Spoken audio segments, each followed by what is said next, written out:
Welcome.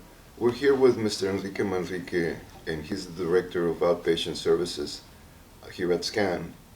And we're going to talk about when a loved one does not want to go to treatment, so a loved one that has substance use problems. So, Enrique, thank you for wanting to be interviewed.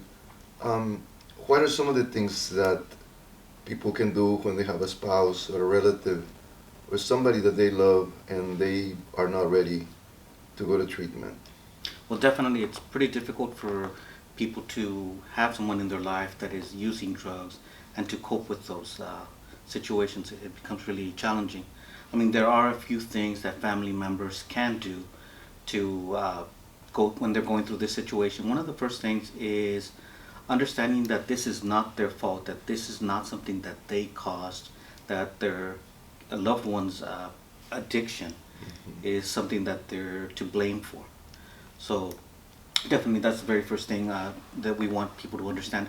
Secondly is that there are other things that they can do to help, such as using positive reinforcement to help them reduce substance use, as well as other things that they can learn where it can help them minimize behaviors that lead them to use. That's it.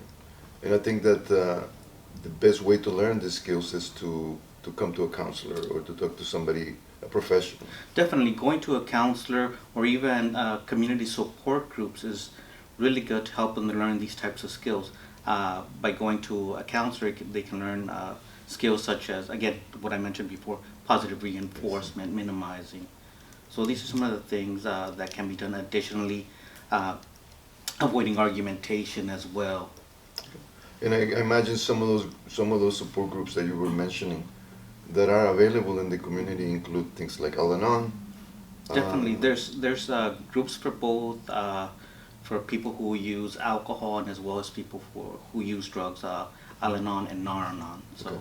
those definitely exist in our community. All right, well, really appreciate you letting us know. I think that we want to give people hope that because they are willing to be patient with their loved one, that doesn't mean that their loved one is not going to go to treatment, or that is not the ultimate goal.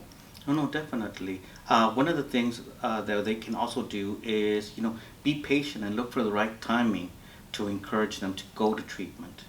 Be ready for when the person is ready Mhm. to go to treatment, Definitely. and then Yeah. at that time, then get them into formal treatment. Correct. I appreciate it. Thank you so much.